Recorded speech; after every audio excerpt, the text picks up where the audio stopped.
tackling tough topics to help you think reasonably about life's most important issues. This is Thinker Sensitive.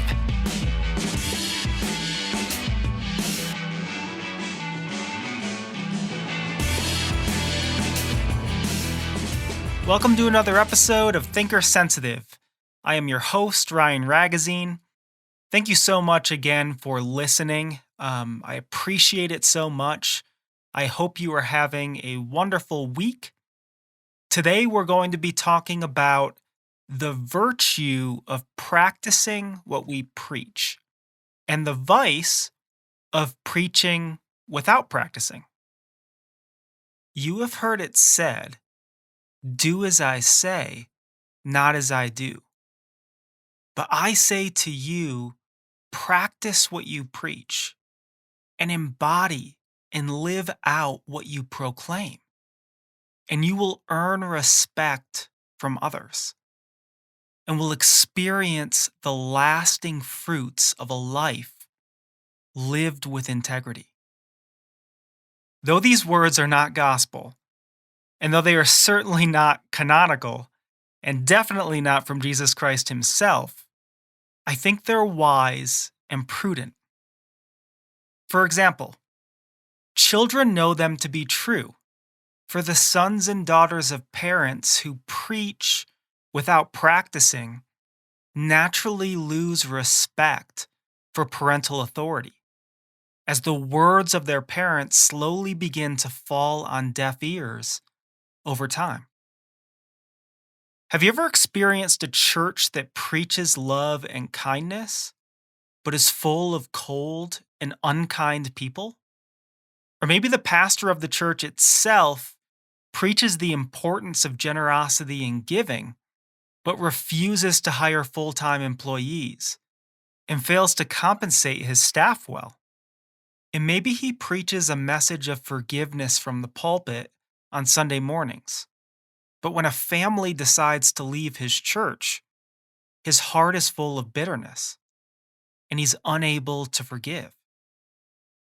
How many people have vehicles covered in bumper stickers, yards full of signs, bodies inked with tattoos, necklaces laced with crosses, and social media accounts full of ideological messaging, moral proclamations, and cultural critique, but live lives devoid of meaningful engagement, faithful presence, and concrete action in community with others?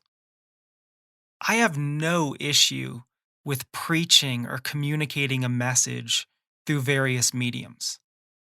I clearly have zero issue with speaking prophetically or offering cultural critique, voicing opinions, or calling for action.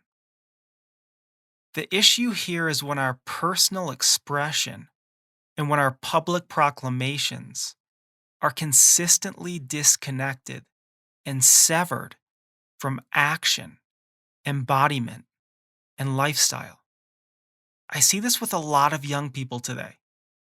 We are very vocal, but are we active? We talk a big game, but are we doing anything about it? We have no problem speaking our minds, but do we actually live our values out?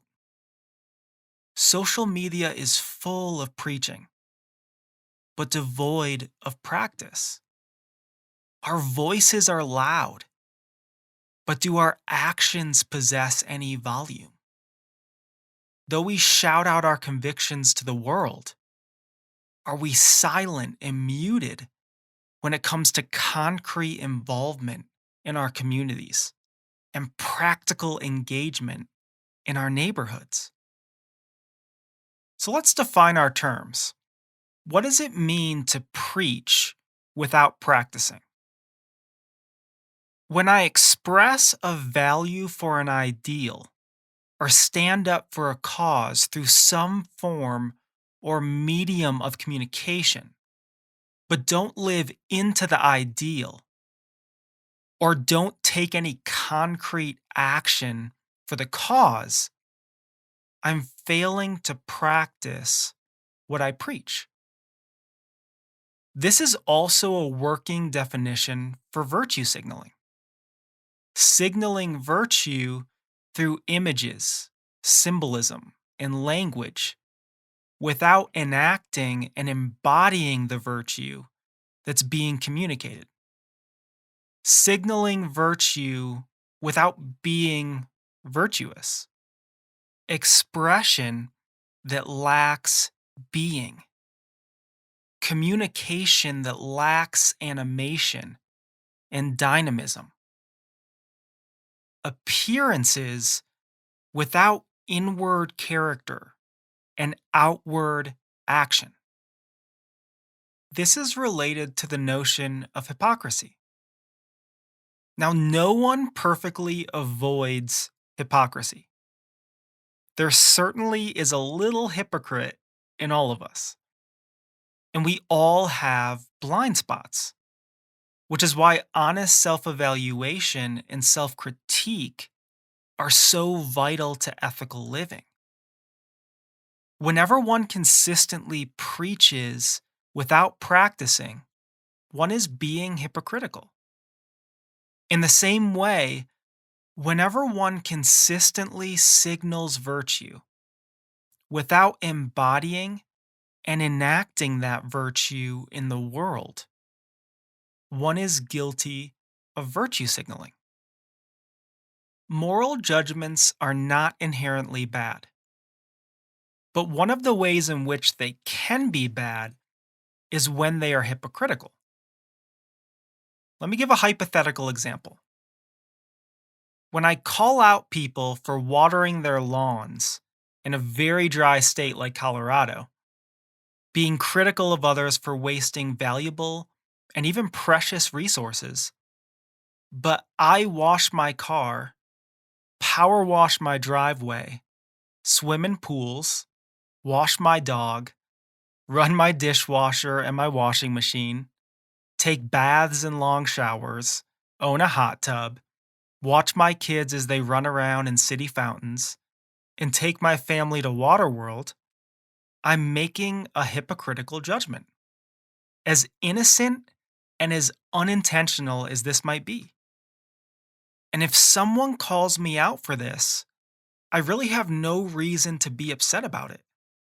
In fact, if I'm upset about someone else's judgment of my hypocritical judgment, then my anger itself is hypocritical because I'm the one who freely and voluntarily initiated judgment upon someone else.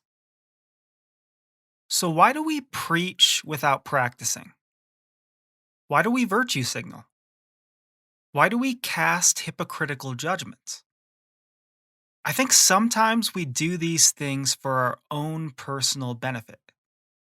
For example, we might pay lip service to a cause to gain status, acceptance, favor, an audience, or even customers or capital. I think some of us are also unconcerned with personal hypocrisy. Part of this might be that we don't value the kind of consistency and coherence that I talked about on the previous weekly episode. But I think hypocrisy is always a vice, and I think it's always a form of injustice. And so I think we should care about it and take it seriously. The growing nihilism in our culture is also a problem here. Nihilism creates passivity, inaction, fatalism, and defeatism in young people. Nothing is going to change. Everything is meaningless under the sun. We might as well just eat and drink, for tomorrow we die. The world is a lost cause. These are the kinds of attitudes that you find in a lot of young people today. And it's sad. And it's concerning. It's one of the reasons why I'm so concerned about nihilism as a worldview on the whole. On the flip side, There's also a doom and gloom mentality that you find with the older generations today, which fosters the same kinds of fatalistic and defeatist attitudes. Escapism is a big religious problem today. In churches and in various religions, you find escapism through isolation, or even the idea of death as a means to salvation from the world. So, death is a means of escaping all the problems of the world. For example, both Christian and Buddhist monks divorce themselves from the problems and issues of the world by joining isolated monastic communities. Anabaptists, Mennonites, and the Amish do the same thing, insulating themselves from the harsh realities of the outside world. Escapism naturally creates a lack of engagement with and faithful presence in the surrounding communities. Political identity, political allegiances, and political partisanship are also culprits here. Sometimes we're unable to work hand in hand with people who think differently than us. Sometimes we're resistant or unwilling to support a cause because of political stigma. Of course, this can lead to inactivity and a lack of involvement in our communities. Finally, on a cultural level, I think sometimes we have a tendency to confuse speaking with action. The confusion of action on a device, on a tablet, on a cell phone, on a computer, with real concrete action in the world. Confusion between social networks and real community.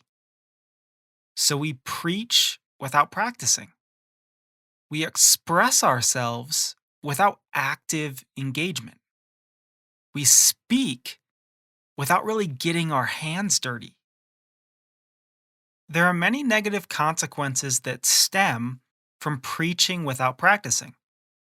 Of course, we talked about virtue signaling and hypocrisy, but there's also issues of inconsistency and incoherence.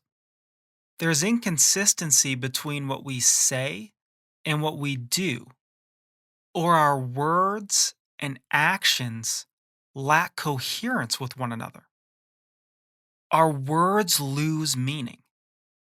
We lose respect from others.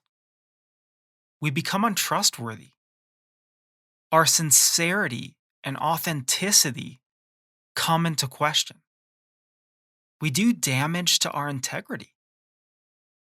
But there are also many positive consequences for practicing what we preach. For ourselves personally, we build virtue. We cultivate character. We allow ourselves to grow and mature. And we find fulfillment and happiness.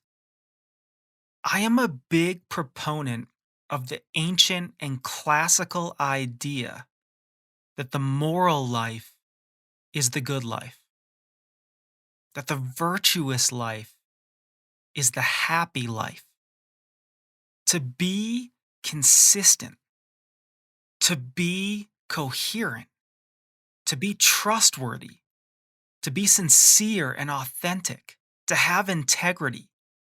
To me, those are all avenues to the good life. Those are all means to the happy life.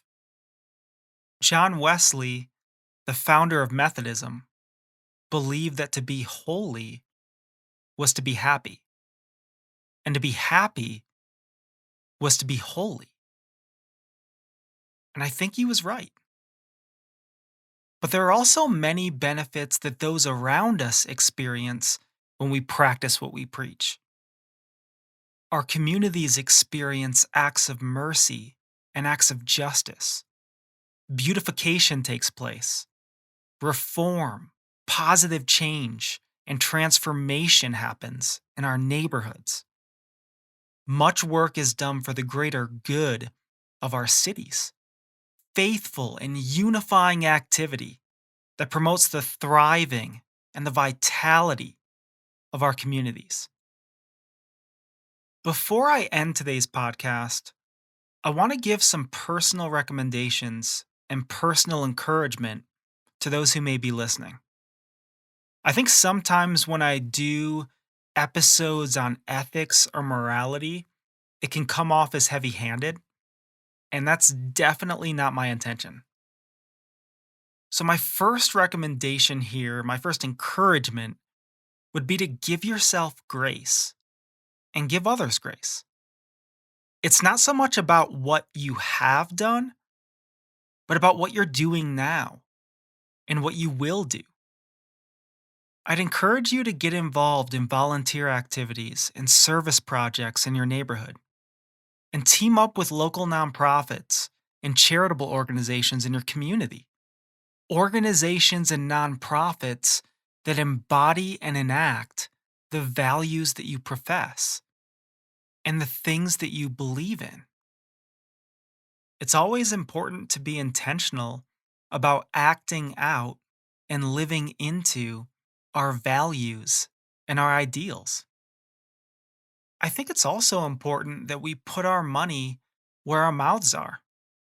This is even more important for celebrities and athletes and CEOs who have been blessed with great wealth. But a small monthly donation to a cause that's important to us, or even a modest one-time gift to a local project, goes a long way. My final recommendation that I think really applies to all of us is that we should engage in honest self-reflection and self-criticism before waging criticism. And in that spirit, I'd like to close this podcast with some self-reflection. Do I live in grace? Am I involved in my community? Do I live out my values? Do I give money to the people and causes that I believe in? Do I practice self-reflection and self-criticism? If I'm honest with myself, I've been up and down in some of these areas.